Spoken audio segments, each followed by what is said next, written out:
Buenas tardes a todos y todas. Espero que estén muy bien. Bueno, acá nuestro equipo de investigación del Instituto Gino Germani eh, ha organizado esta actividad en relación a discutir los datos de la última encuesta nacional de consumos culturales 2022. Y también, aparte bueno, de nuestro lugar en el instituto, como docentes de la materia Teoría Sociológica Contemporánea. Así que, bueno, en esta oportunidad estamos poniendo en juego como nuestros dos roles, digamos, ¿no? Como investigadores del campo de la cultura, de los viejos y nuevos consumos culturales y su impacto en los nuevos estilos de vida. Y la idea es pensar estos datos, estos números que nos ofrece esta encuesta nacional de consumos culturales 2022 desde un marco teórico, ¿no?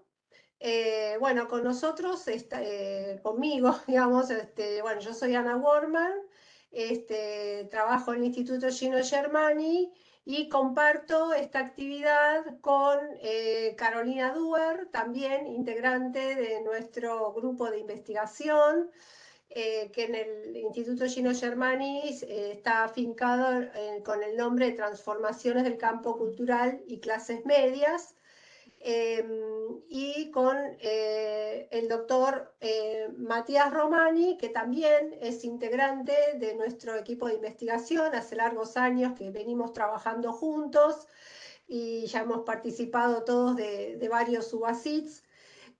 Ahora esperando el próximo UBACIT para continuar nuestra reflexión, y también es docente de la Cátedra Teoría Sociológica Contemporánea. Bueno, antes de empezar, digamos, con nuestra presentación y reflexión sobre los datos, me parece importante señalar que esta encuesta forma parte del Sistema de Información Cultural de la Argentina, que es un organismo que forma parte del Ministerio de Cultura de la Nación y que se realiza desde el 2013. Por eso es interesante pensar estos datos en perspectiva, ¿no? En una década, digamos. Antes de esta encuesta hubo otras nacionales, pero no tuvieron la organicidad, digamos, y resulta muy difícil compararlas porque los criterios, como se organizó el cuestionario en otras oportunidades, no fue igual a este. Entonces, bueno, esta es una instancia importante que nos permite pensar distintos aspectos de la sociedad y también evaluar políticas culturales, políticas públicas. Bueno, en la introducción de la encuesta, bueno, aquí incluimos esta ficha técnica como para situarnos dentro de las ciencias sociales. Se aplicó a la población de 13 y más años, residente en hogares de aglomerados urbanos de más de 30.000 habitantes. Eh, por eso, digamos, es una encuesta que estudia los bienes culturales en contextos urbanos, básicamente, ¿no? Se aplicó con un criterio probabilístico y polietápico y estratificado. Se contempló la estratificación en 7 regiones del país: Cava, Gran Buenos Aires, Centro, Noroeste, Nordeste, Cuyo y Patagonia. Bueno, este es un informe preliminar, y, digamos, hace falta tener como más datos como para hacer otros cruces, digamos, pero con lo que contamos podemos hacer algunas observaciones. Em, Cambiamos la... Sí.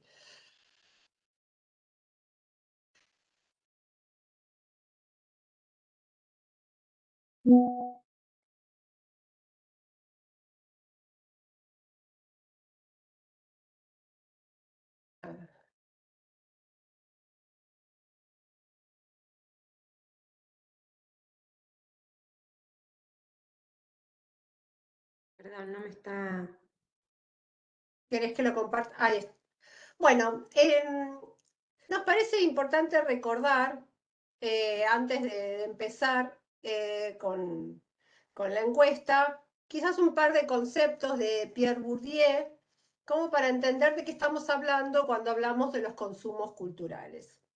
Cuando uno ve muchos artículos dando vueltas sobre este tema y distintas apreciaciones y definiciones sobre el ancho campo de los estudios culturales, y por ahí, digo, situarnos en un concepto o en un autor nos ayuda como a organizarnos, ¿no? Entonces, lo que me parece necesario, digamos, y muy breve, antes de ir directamente a los datos, es que los bienes culturales que la gente consume en el ámbito doméstico, en el ámbito público, etcétera, forma parte de una lógica de la economía de los bienes culturales, ¿no? Y esto me parece importante señalarlo.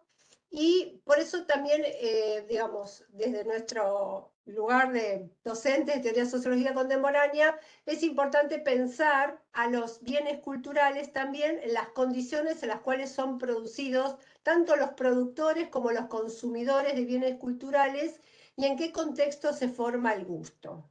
Avanzamos un poquito más. Para Pierre Bourdieu es muy importante, bueno, cuál es el capital cultural, ¿no? Lo que no quisiera decir determina, pero incide fuertemente en el modo en cómo las personas se vinculan con los bienes culturales.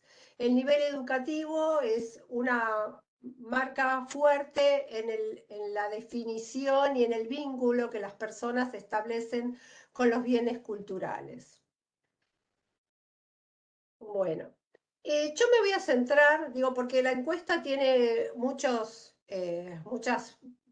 ámbitos, digamos, del mundo artístico, y yo me voy a centrar en algunos aspectos, ¿no? Uno es el que tiene que ver con la música, eh, y ahí justamente aparece eh, que la música, dentro de los consumos, digamos, de música, consumo de televisión, consumo de cine, de teatro y demás, es lo que la gente más hace. O sea, el porcentaje mayor de consumo cultural, el mayor es el de música, ¿no? Y esto mucho tiene que ver con otra cuestión que aparece fuertemente en esta encuesta, que es el tema de cómo han ido cambiando los dispositivos con los que nosotros nos vinculamos a los bienes culturales, fundamentalmente de la industria cultural, ¿no? Entonces, bueno, la música uno puede estar escuchando del día a la noche porque va con el celular, que es también como un actor central de esta encuesta. Podemos ir todo el tiempo, desde que nos levantamos hasta que nos vamos a dormir, podemos escuchar música. Y otro elemento que me parece interesante de esta relación con la música, bueno, en primer lugar decíamos que es el celular y en segundo lugar aparece el televisor, ¿no? Que lo vamos a tener en cuenta en lugar del televisor para otros consumos culturales. Lo que también es novedoso digamos, si ya aparecía en el 2017, es el consumo cultural de la música vía plataformas, donde YouTube ocupa el primer lugar, después Spotify, y en tercer lugar, el actor nuevo, al menos no, así, no tenía presencia la del 2017, es la escucha de música o la aproximación a la música vía TikTok. Es un fenómeno interesante para seguir indagando. Em, También lo que nos llamaba la atención es en que en el primer lugar de los gustos por la música aparece lo que la encuesta define como cumbia y reggaetón. Bueno, esto desde, digamos, desde los estudios musicales y desde las músicas latinoamericanas llevaría toda una discusión, porque no Claro, sabemos que no es lo mismo. eh, no es habría que silenciar algún micrófono por ahí. no es lo mismo la cumbia que el reggaetón, en fin. Pero bueno, como es una encuesta y son resultados preliminares, aparece lo que es llamativo, y hay muchos estudios sobre eso, que no vamos a profundizar ahora, pero que señalan como cierta caribeñización de la música global, ¿no? Porque si uno entra a los top global de Spotify va a ver que hay algún reggaetón o una música de trap también con un sonido medio caribeño en el primer lugar. Entonces, bueno, eso es un tema interesante porque hay un desplazamiento en los consumos musicales juveniles de los sonidos anglosajones que fueron predominantes hacia fines de las décadas del siglo XX. Bueno, y avanzamos un poquito más. Em,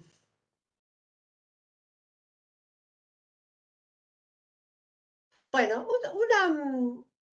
cuestión para ir cerrando este tema de la música es que la música, en relación con la salida musical, la salida de ir a escuchar música, lo que aparece es la búsqueda de nuevas experiencias y está muy concentrado, seguimos avanzando con el slide, está muy concentrado en sectores medios altos, o sea, hay un porcentaje de gente que minoritario, digamos, que escucha música en conciertos, ¿no? Y lo que sí aparece vía otras investigaciones es que se va a escuchar música en festivales, en grandes espectáculos, donde no es solamente el escuchar música como era la experiencia de un concierto, sino de tener donde poner en juego otras sensaciones, otras sensibilidades, como ocurre en los festivales, en los conciertos multitudinarios y demás, que eso nos permite entender por qué, a pesar de los altos costos de algunos recitales, se reiteran y se repiten, digamos, varias veces. Y aquí este tema de la música lo podemos relacionar con un autor que nosotros trabajamos en la materia, que es Lipovetsky y Serroy en la estetización del mundo. Vivir la era del capitalismo artístico, donde ahí hay dos cuestiones que nos pueden servir para pensar este tema de la música. Por un lado, esta búsqueda de estetización en la escucha musical, ¿no? La experiencia de los festivales, los shows, la visualidad, el multiespectáculo, cuando vamos a escuchar música en un estadio grande, como hubo últimamente. Y también otro fenómeno que señala Lipovetsky es que la industria gráfica apoya en los éxitos efímeros, a diferencia de lo que ocurría en la época de los Beatles, ¿no? En los años 70 o 60, 70 del siglo XX, un éxito musical duraba un tiempo largo, podría ser 1 o 2 años. Ahora dura pocos meses y en eso se funda parte del rédito económico de los digamos, está centrado en un éxito, no ya no es la lógica del long play, digamos, o de un CD con una selección de discos, sino, bueno, hay que una intervención de los jóvenes vía el celular y vía las plataformas de armar playlist, ¿no? Bueno, avanzamos. Em, bueno, otra cuestión que aparece, que se señala en la encuesta, es el tema de las diferencias etarias, ¿no? La edad aparece en la forma de vincularse con la música, ¿no? Y en la forma de escuchar radio. El aparato de radio cada vez tiene menos presencia, y la radio se le escucha vía el celular y las FM para escuchar música. O sea, la radio, en primer lugar, para lo que se utiliza la radio es, a diferencia de lo que era décadas atrás, que era para informarse, ahora quedó el televisor en primer lugar, ahora es la radio, como el medio de acceso a musicales, después información y después deportes. Pasamos esto. Em, La TV es para informarse, también para mirar espectáculos deportivos Y por último, la cuestión de las noticias. Bueno, cada vez casi ni existe la lectura de noticias en papel. Y aquí lo que aparece nuevamente como el fenómeno de TikTok y la música es el papel de las redes sociales en la lectura de noticias, que nuevamente en este factor de estratificación que es la edad, se concentra mayormente en los más jóvenes, ¿no? Entre quienes leen con frecuencia noticias en redes sociales, se destaca la presencia de personas entre 18 y 29 años. Pasamos, bueno, ya para ir cerrando mi parte, lo que pensábamos aquí es el tema de las salidas. O sea, hasta ahora nos concentramos en las industrias culturales y cómo se transforman las industrias culturales y en relación con la música, la radio y la televisión. Aquí pensamos la salida y que notariamente en la encuesta aparece después, o sea, hay como un énfasis en la encuesta en repensar este tema que van a presentar después Carolina Duer y Matías Romano, en centrarse mucho en el papel de las plataformas y los procesos de digitalización cultural.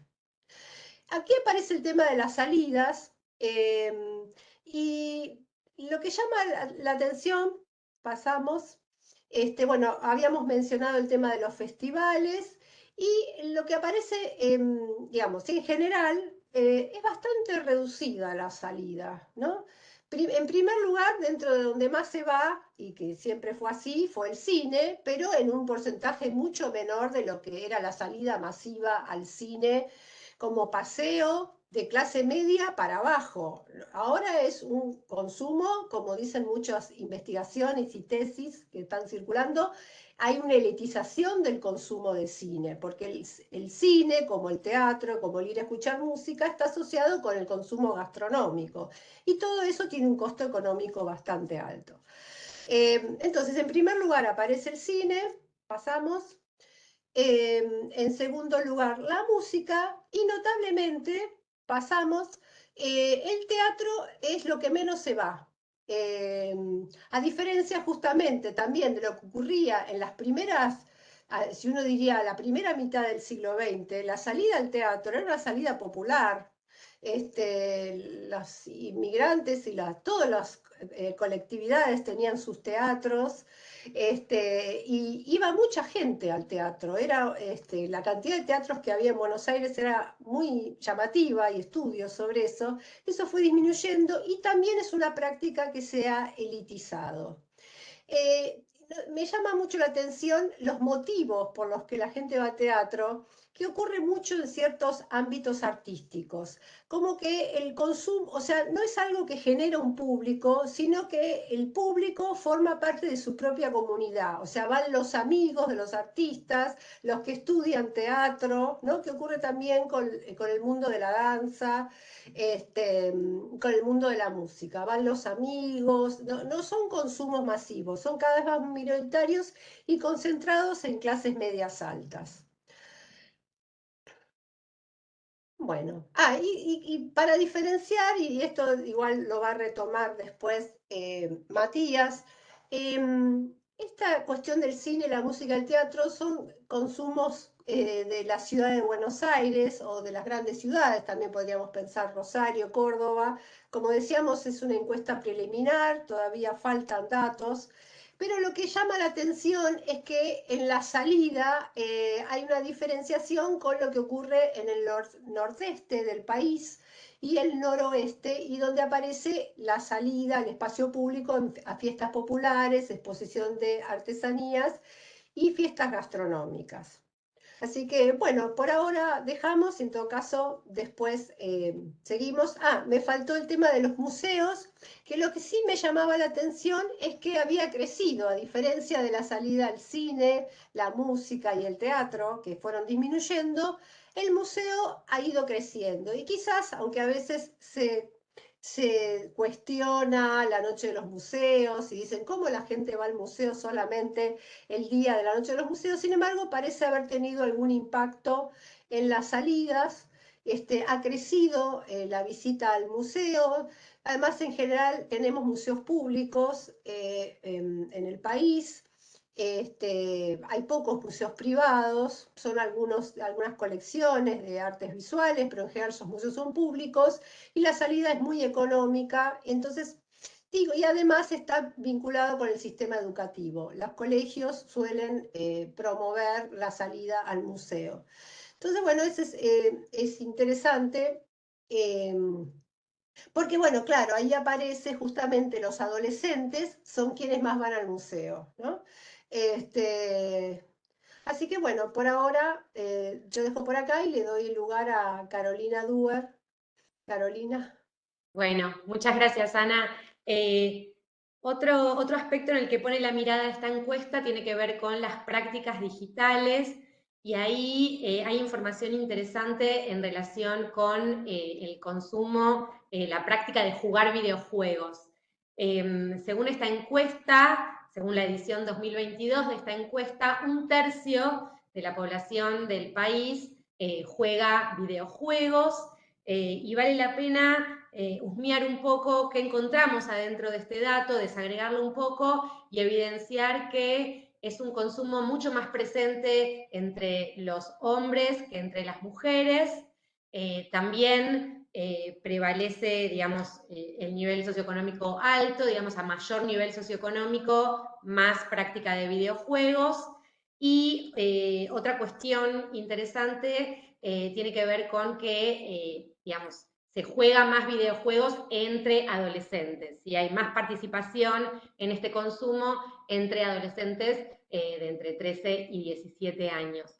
Entonces, vale la pena en relación con este dato quizás trazar un vínculo con lo que sucede también con el porno y con el consumo de porno y la posibilidad de vincular y de identificar un punto de contacto entre lo que está pasando entre los adolescentes, mayormente entre varones, tanto con los videojuegos como con el porno, también con lo que son las apuestas online, con vistas a poder problematizarlo, ¿no? La encuesta digamos, provee un enorme cúmulo de información sumamente interesante y expuesta de manera ordenada y clara, y después viene la tarea de, bueno, problematizar algunos de esos datos, qué está sucediendo, digamos, hay varias investigaciones en los últimos años que están poniendo la mirada en las adicciones a videojuegos y a la pornografía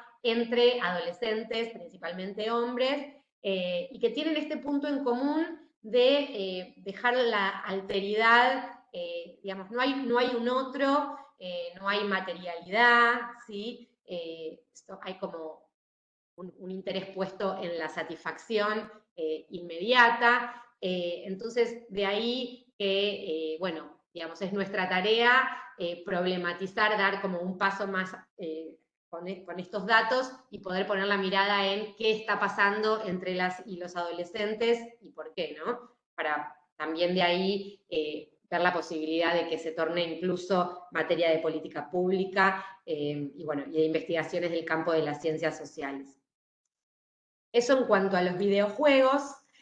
Acá es interesante traer a colación el último libro de Alessandro Barico, que publicó en el año 2019. Bueno, Alessandro Barico es un filósofo, dramaturgo y periodista italiano, y él nos invita a pensar, él plantea, digamos, la emergencia del iPhone en el año 2007 como un hito tecnológico y la idea de que a partir del iPhone ya nada que no tenga en su ADN lo que él denomina como patrimonio genético del videojuego, que podría ser algo así como la lógica que propone el videojuego, nada que carezca de esto va a estar en condiciones de sobrevivir o de tener éxito o de ser masivo. ¿Y cuáles son esos rasgos genéticos que Barico le endilga a la práctica de los videojuegos? Bueno, vamos a compartirlos. Por un lado, da cuenta de un diseño agradable, capaz de generar satisfacciones sensoriales, ¿sí? Esto también es interesante verlo en clave de orden social neoliberal y el ascenso de lo sensorial en detrimento de lo que está unívocamente definido desde la razón. La idea de una estructura que remite al esquema elemental problema-solución y que se repite varias veces. Poco tiempo entre cualquier problema y su solución. Un aumento progresivo de las dificultades, la inexistencia e ineficacia de la inmovilidad, y de ahí podemos pensar también entonces en el no lugar para la quietud, para la introspección, para una mirada contemplativa sobre las cosas, sobre los hechos sociales. El aprendizaje dado por el juego y no por el estudio de abstractas instrucciones de uso. La idea de disfrute inmediato, sin preámbulos, ¿sí? Y una tranquilizante exhibición de una puntuación después de determinados pasos. Eso es lo que nos propone Barico en términos de lo que sería un patrimonio genético del videojuego y que él nos invita a extenderlo más allá de esta práctica, ¿no? Y siguiendo con las prácticas digitales, también es elemental poner la mirada en lo que son las redes sociales. Es interesante ver que hacia el año 2022 está, digamos, prácticamente universalizado el uso de las redes sociales y cómo creció considerablemente entre lo que relevaba la encuesta de 2017 y lo que releva la encuesta de 2022. ¿Sí? En el 2017 el 70% de la población declaraba utilizar redes sociales, número que asciende al 95% en el caso de la encuesta 2022. La más utilizada en Argentina es WhatsApp, el 92% de la población usa WhatsApp, pero también son sumamente masivos YouTube, Facebook e Instagram. Y después vale la pena detenerse también en algunas redes sociales que están fuertemente vinculadas a determinado grupo etario, como sucede con TikTok y infancia, ¿sí? El 69% declaró que lo que hace, digamos, que usa redes sociales, que mira publicaciones en redes sociales, un 46% comparte contenido, o sea, repostea, y un 40% sube producciones propias. El 44% de la población miró alguna transmisión en vivo en redes sociales durante el último año. Y bueno, antes de pasarle la palabra a Matías, también es otro dato interesante, otra información que nos suministra la encuesta, tiene que ver con cómo están equipados los hogares argentinos hacia el año 2022. Ahí encontramos información, digamos, impactante. A mí me resultó muy impactante el hecho de que el 40% de las argentinas y los argentinos tengan en su casa entre 0 y 10 libros. Mientras que el 97% posee un celular, el 92% posee un celular con conexión a internet, el 90% tiene un televisor en su casa, y el 88% tiene conexión a internet en el hogar. Bueno, el 62% tiene una computadora y el 25% tiene una tablet. Algunas cuestiones que nos deja pensando este panorama, ¿no? Tiene que ver con, bueno, la digitalización de la vida, la no materialidad circundante, y nos invita a traer aportes de otros teóricos que trabajamos también en la materia, la idea de esto, ¿no? Este contraste que hay entre tan poco libro y tanta extensión del celular, nos permite pensar en lo que plantea Byung-Chul Han, el filósofo surcoreano que reside en Berlín y que en su libro No Cosas trae esta idea de que el celular nos invita a pensar que tenemos todo bajo control, digamos, desde nuestro dedo índice, que todo lo uniformiza, ¿sí? Porque con una misma, digamos, digamos, hay algo muy similar que nos propone Jonathan Crary en su libro 24/7, y tiene que ver con esto, con cómo se uniformizan a través de operaciones y gestos maquínicos idénticos, campos de acción sumamente divergentes, ¿sí? Todo está al alcance, o todo parece estar al alcance, o todo parece ser realizable, y todo se puede abordar, desde la cuenta bancaria hasta saludar a nuestras amistades en el día de su cumpleaños, a través de nuestro dedo índice y el contacto con el celular. Y bueno, y también en la misma línea, otro aporte interesante es el que nos trae Sui en su libro Corazones Estallados, que propone pensar a los celulares como artefactos de lectoescritura permanente que deja poca libido óptica para los libros, ¿sí?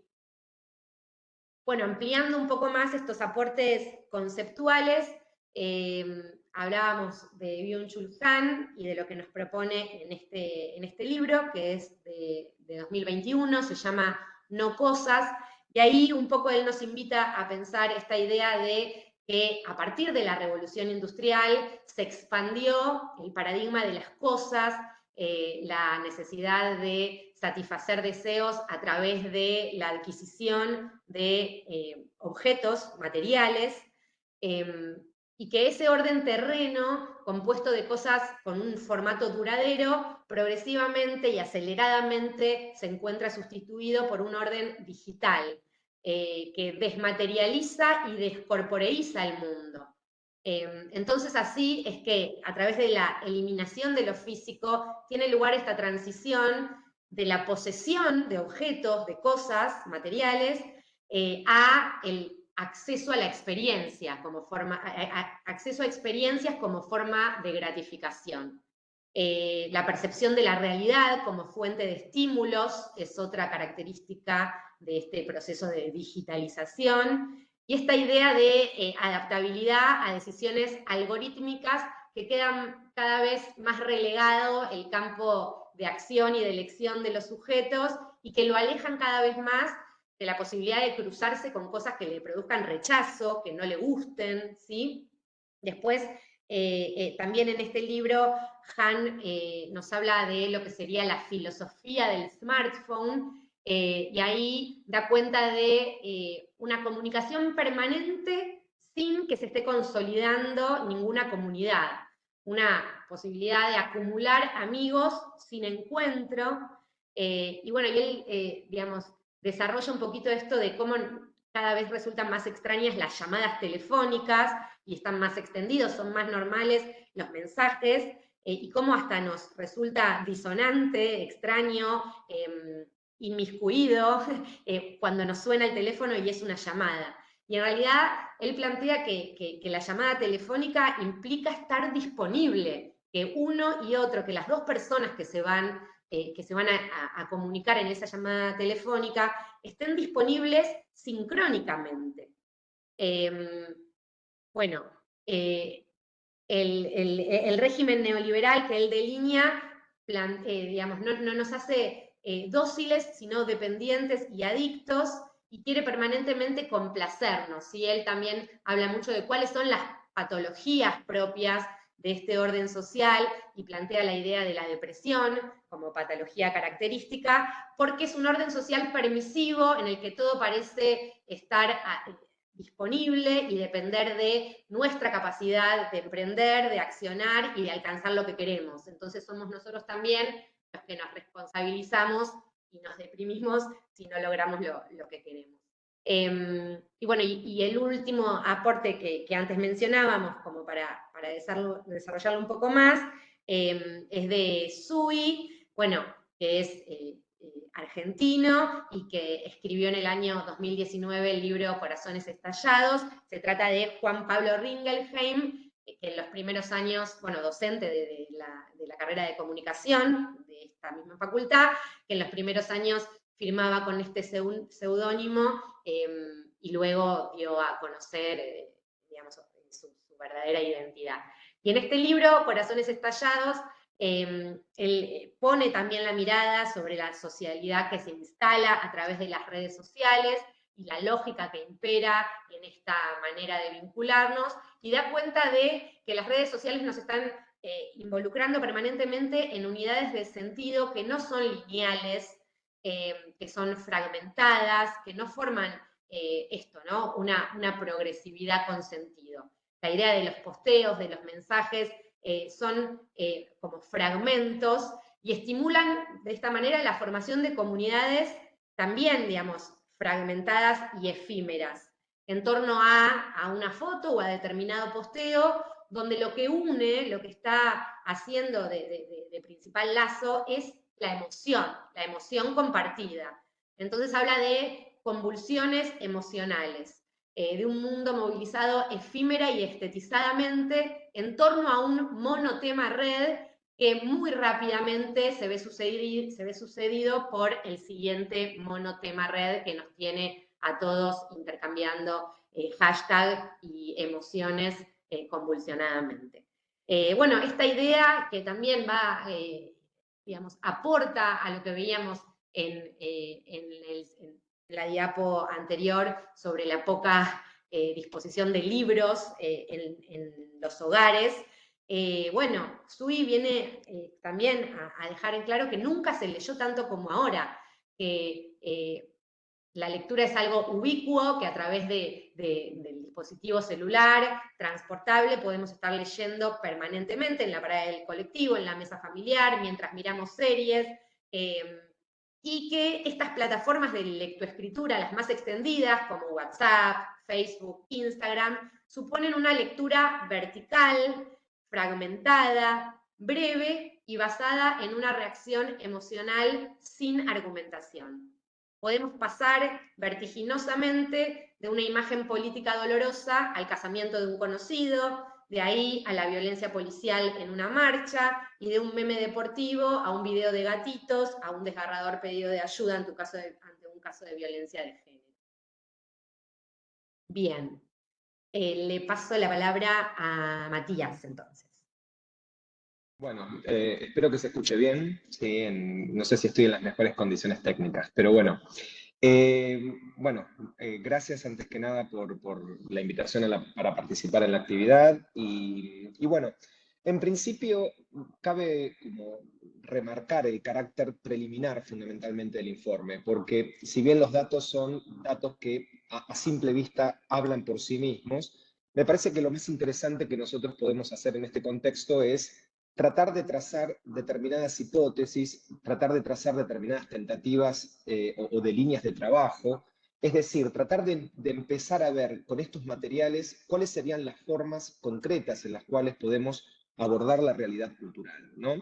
Y en este contexto, una de las líneas de trabajo que me interesa desarrollar y problematizar tiene que ver fundamentalmente con la tesis de de un teórico, en este caso David Arditi, y un poco para tratar de dar cuenta fundamentalmente del predominio de una cultura del streaming y básicamente también si esa cultura del streaming se encuentra de alguna u otra manera relacionada con ciertas transformaciones económicas contemporáneas y también se establece algún tipo de nuevo modelo de consumo. En ese sentido, entonces, uno podría plantear de alguna manera que desde la perspectiva de este autor, en verdad, el streaming no es más que una respuesta a un proceso de aceleración que se produjo fundamentalmente en el sistema capitalista. Un proceso de aceleración que se da hacia finales de los años 80, principios de los años 90, lo que nosotros generalmente identificamos como el triunfo de la globalización en el terreno tecnológico y en el terreno cultural. Y en ese contexto es el contexto en el cual se produce una suerte de revolución en los medios de consumo, ¿sí? Este término, revolución en los medios de consumo, da cuenta esencialmente de que en determinadas circunstancias el capitalismo requiere de una modificación por completo de la cantidad de unidades de consumo que se van a desarrollar por unidad de tiempo. Esto implica, en algún sentido, bueno, repensar algunas transformaciones, no solamente sociales, sino también unas transformaciones culturales que produjo fundamentalmente el desarrollo de esta tecnología. En primer lugar, uno podría señalar que esta tecnología introduce un elemento que es preponderante, que es un nuevo tipo de mercancía.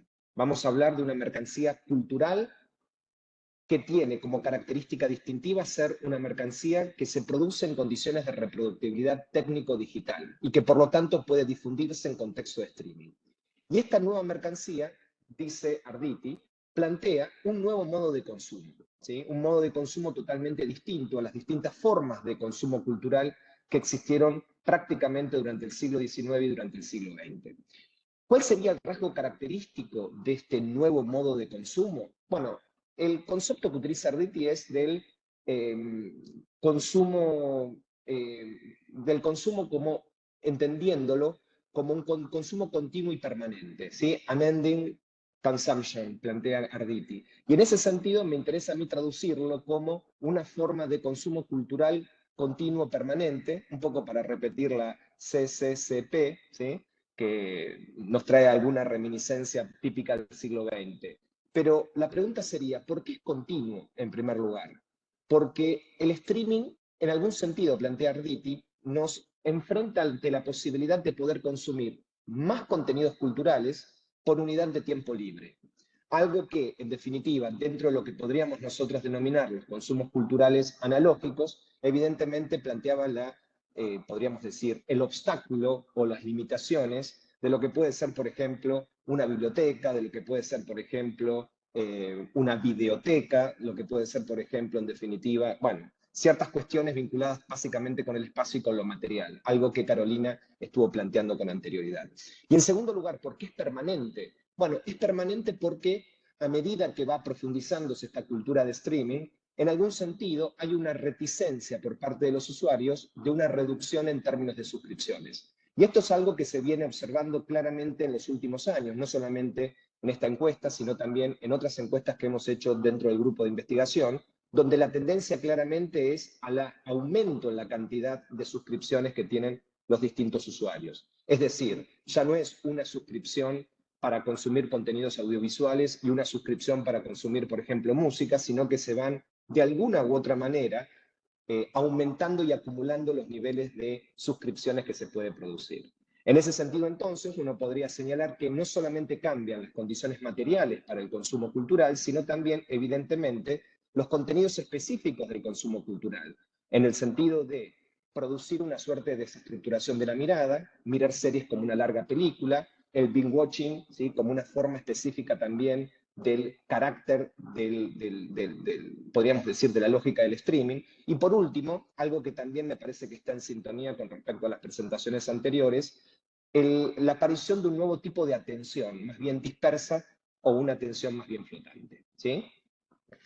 Una vez entonces que planteamos este marco teórico como inicial, me gustaría pasar a la segunda presentación, que básicamente es esta, es la del triunfo del streaming, ¿sí? Una de las cosas que se observa claramente en este informe de la Encuesta Nacional de Consumos Culturales, muestra claramente cómo entre el año 2017 y el año 2022, el aumento del streaming, fundamentalmente en relación con los contenidos audiovisuales, ha sido un crecimiento muy sustancial. Obviamente en el año 2013 no hay datos porque no se hacía esa pregunta, pero uno puede ver claramente que el crecimiento de aproximadamente un 50% entre 2017 y 2022 da cuenta, evidentemente, de una situación de un crecimiento acelerado, de un crecimiento rápido. Y otra cosa que me parece muy significativo con respecto a esto es que ya estamos superando el 50%. Por ende, podemos hablar que el consumo de contenidos audiovisuales, fundamentalmente en plataformas, en algún sentido ya se transforma en un tipo de consumo cultural de carácter masivo. En algún punto, ¿sí? Uno lo que podría enmarcar con respecto a esto y siguiendo con la lectura del gráfico es que el 52% de la población lo hace frecuentemente, lo que significa de alguna manera el ingreso definitivo al universo de lo masivo. Para establecer algunas comparaciones que pueden resultar útiles, en mi presentación la idea es tratar de distinguir entre lo analógico y lo digital. Por ejemplo, la cantidad de consumo de Netflix de alguna manera es superior, ¿sí? O mejor dicho, en términos de streaming, el 65%, es superior al consumo de películas vía cable, 58%. Es decir, ya el streaming supera en términos de consumo de contenidos audiovisuales al cable. Por ejemplo, la cantidad de consumo de Netflix se acerca a los niveles de la televisión paga, es decir, a los niveles que uno puede de alguna u otra manera establecer como el gran avance sustancial en términos de modelos de consumo que se había producido aproximadamente en las últimas 4 décadas. Y por último, uno podría señalar también que esa característica de Netflix de transformarse en algún sentido en una de las plataformas prácticamente universales, es decir, que de alguna u otra manera está llegando y en algún sentido va a llegar prácticamente al 100%, uno lo que podría visualizar con respecto a esto es que tiende a generar una suerte de oferta de contenidos más bien de carácter universalista, ¿no? Es decir, deja de ser una plataforma estrictamente focalizada en un público de nicho, como vamos a ver después quizás con otro tipo de plataformas que se dedican específicamente, ¿sí?, a un determinado perfil socioeconómico. En el caso de Netflix parece ir hacia la dirección de una plataforma más bien de carácter universalista, ¿sí? Pasamos a la próxima. Una de las cuestiones que me llamó más la atención con respecto a la problemática, ¿sí?, de los consumos culturales digitales tiene que ver con la potencialidad del compartir. ¿Por qué digo la potencialidad del compartir? Bueno, porque desde el punto de vista histórico, el desarrollo de Internet ha generado específicamente la posibilidad de compartir y generar cierto marco de una cultura participativa, colaborativa, etc. Y uno podría, de alguna manera, señalar o observar 3 formas de compartir que ha habilitado Internet y que en algún sentido me parecen que están más o menos reflejadas en algunos aspectos de la encuesta. La primera forma de compartir, que fue algo característico de finales de los años 90, sí, pero que todavía obviamente mantiene algún tipo de preponderancia, es la idea del compartir archivos. Básicamente lo que nosotros denominamos las políticas o las estrategias o las operaciones de descarga, ¿sí? Hoy en día podemos encontrar plataformas, ¿sí?, o sitios tipo Torrent o Stremio que nos permiten de alguna u otra manera poder compartir ciertos archivos para el consumo de contenidos culturales de carácter audiovisual. Sin embargo, una de las cosas que podemos observar claramente es que desde el punto de vista de la descarga de archivos y la descarga, evidentemente, de contenidos culturales, ha ido claramente en franco retroceso. Aproximadamente la descarga tiende a desaparecer, por lo tanto, de alguna u otra manera se ubica aproximadamente menor, ¿sí?, en un índice con un valor menor al 10%. En segundo lugar, uno puede encontrar una segunda forma de compartir, y en este caso hablamos de compartir contenidos, como es el modelo típico de las redes sociales y de las prácticas digitales, tal como planteó Carolina anteriormente. En ese sentido, en ese formato del compartir, lo que nosotros visualizamos claramente es un tipo de producto que se va a compartir dentro de las plataformas, y ahí encontramos, por ejemplo, la preponderancia de plataformas donde el contenido está generado específicamente por el propio usuario. Básicamente, las 3 o 4 plataformas más utilizadas son plataformas donde se comparte esencialmente contenido. Y por último, lo interesante que también aparece en este gráfico es la posibilidad de compartir suscripciones. Uno podría más o menos establecer una línea histórica en la cual la desaparición de las descargas o la pérdida de importancia significativa de las descargas tiende a haber generado la consolidación del modelo de negocios del streaming, ¿sí?, como una forma de monetización del consumo cultural. En este gráfico vemos concretamente cómo el compartir suscripciones ha sido específicamente una de las formas como características del compartir típico de esta segunda década, ¿sí?, en el siglo XXI. Por lo tanto, uno lo que puede observar claramente en el contexto del gráfico es que desde el punto de vista de los niveles de plataformas que mira versus plataformas que paga, evidentemente hay un proceso de compartir suscripciones, es decir, de compartir cuentas, pero que en definitiva no me parece tan significativo. Es decir, tan solo quizás en el caso de Netflix, pero donde quizás la diferencia entre el 63% y el 56% es relativamente significativa, pero en general, en Disney Plus, en HBO, Amazon Prime, etcétera, de alguna u otra manera se mantienen niveles relativamente bajos, ¿sí?, entre la diferencia entre lo que sería la suscripción paga y el compartir de alguna manera la cuenta. Pasamos a la próxima. Bueno, en esta cuestión me interesaba de alguna manera plantear ciertas ideas que tengo en relación con ¿qué tipo de sectores, o mejor dicho, qué tipo de actividades son más propensas a la digitalización y cuáles no? Es decir, uno tiende a pensar que el modelo streaming o fundamentalmente la digitalización de los consumos culturales avanza por igual en todas las disciplinas y en todas las actividades culturales, y al parecer, un poco forzando algún que otra comparación, me pareció como interesante ver la distancia que separa de alguna u otra manera prácticas culturales que podían asemejarse si las pasamos por el tamiz o por el registro de si se realizan en términos analógicos o digitales. Por ejemplo, ¿sí? En el caso del cine o del consumo directamente de películas, lo que se observa claramente es que el 65% mira películas vía web en diferentes plataformas específicas dedicadas a ello, mientras que el 36% lo hizo en el cine.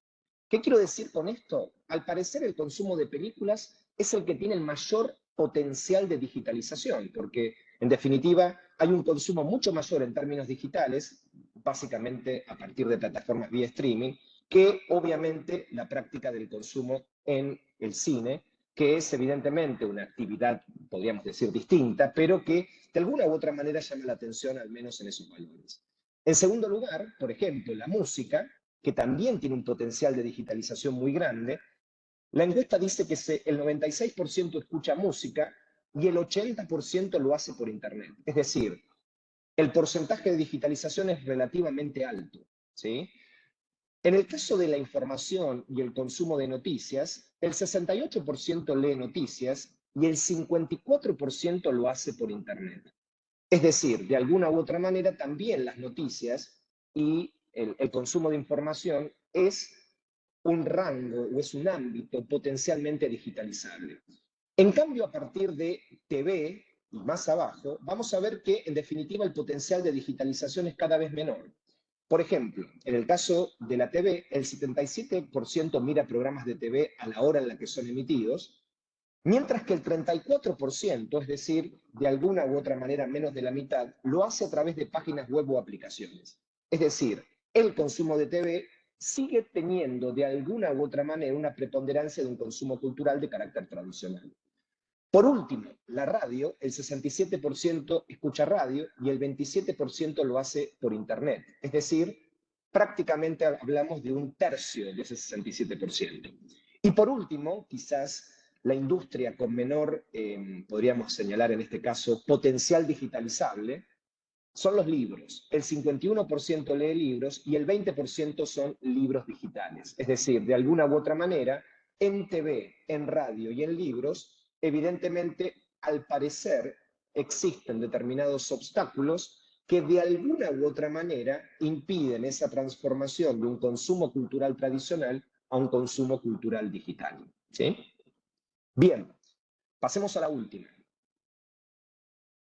Por último, me interesaba, en principio, plantear algunas cuestiones interesantes con respecto a, bueno, cómo se conforma fundamentalmente el gusto y en algún sentido también tratar de repensar con alguna de las categorías tradicionales de la sociología de la cultura y fundamentalmente del consumo cultural, qué sucede específicamente con respecto a este proceso de consumo de contenidos audiovisuales fundamentalmente a partir de suscripción de plataformas o a partir de la aparición de las plataformas.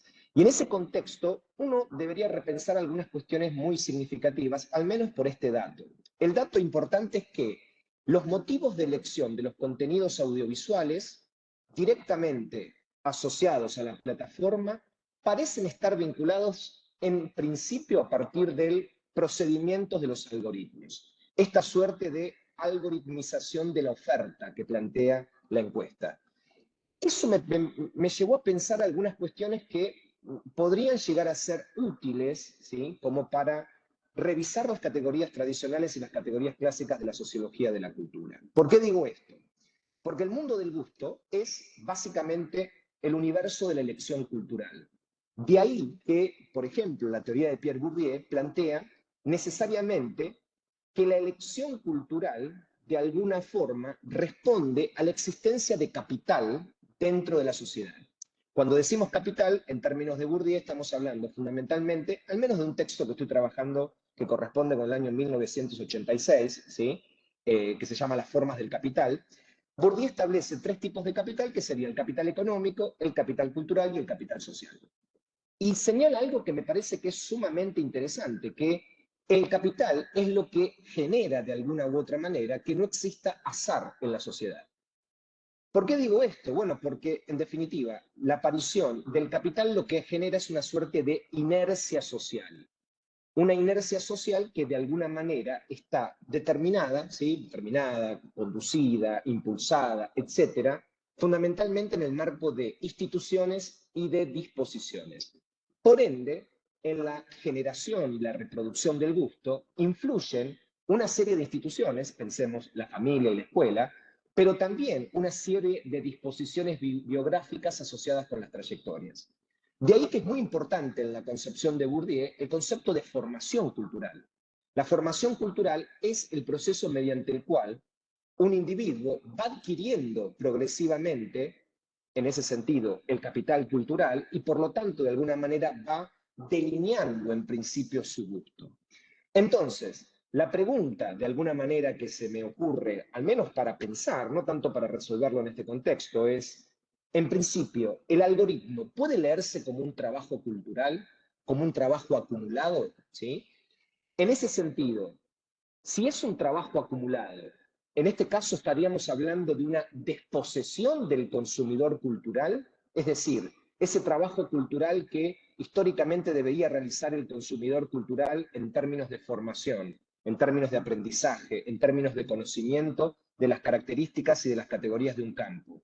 Cuando ya aparece fundamentalmente en el contexto del algoritmo, ¿qué sucede evidentemente con ese proceso de formación? Entonces, en ese sentido, una de las condiciones que me parece sumamente interesante al pensar en este punto es, ¿no estaríamos presenciando con el triunfo de un nuevo modelo de consumo cultural digital, en principio cierta descapitalización del gusto? Entendiendo la descapitalización del gusto por la pérdida de la formación cultural que era necesaria, evidentemente, para que ciertos individuos realizaran prácticas competentes en el ámbito de la cultura. Bueno, en principio, uno podría decir que no tengo respuestas, evidentemente, para estas preguntas, pero sí que me parece que son líneas posibles para un potencial abordaje y, por lo tanto, para ir pensando de alguna u otra manera con los resultados que vengan en un periodo posterior. Así que, muchas gracias. Bueno, bueno, muchas gracias, Carolina, Matías. Bueno, espero que, bueno, con esta aproximación que hicimos a la encuesta, podamos seguir reflexionando sobre esta ardua cuestión de los consumos culturales, las prácticas y los gustos. No sé si hay alguna pregunta que quisieran hacer. Tenemos unos 10 minutos por alguna cuestión que se quiera plantear. No se le escriben por el chat si quieren.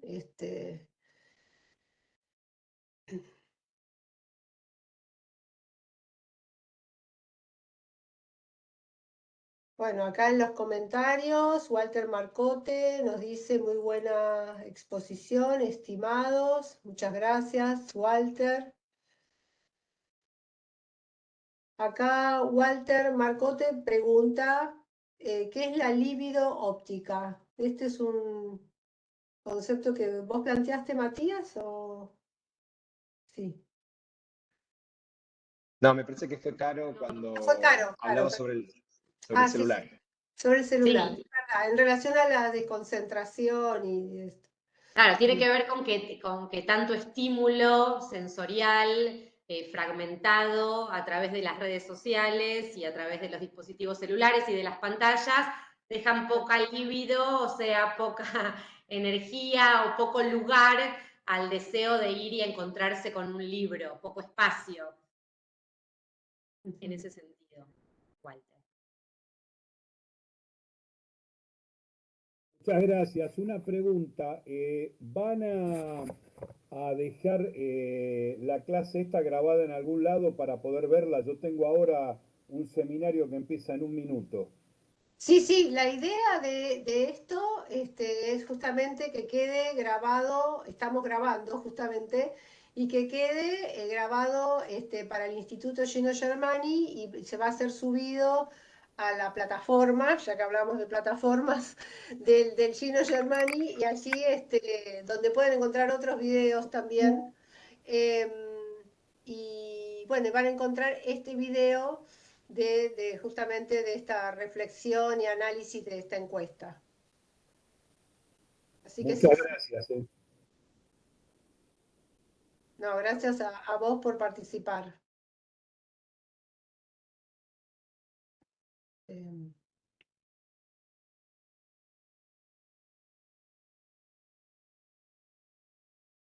Bueno, no sé si quieren decir algo más o si no cerramos acá.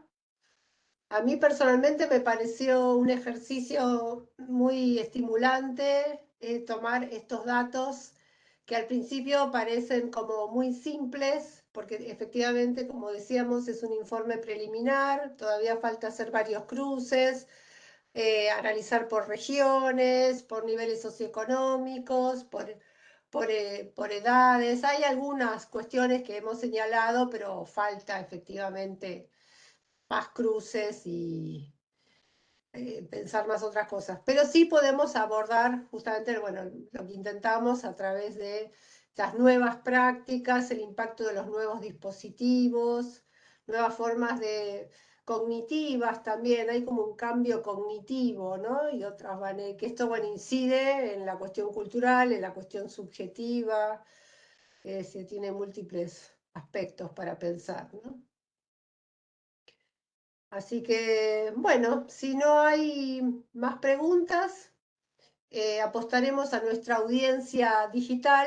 Cuando armemos un video de YouTube, seguramente allí aparecerán comentarios y reflexiones. Así que, bueno, gracias por estar. Y, bueno, gracias, Caro.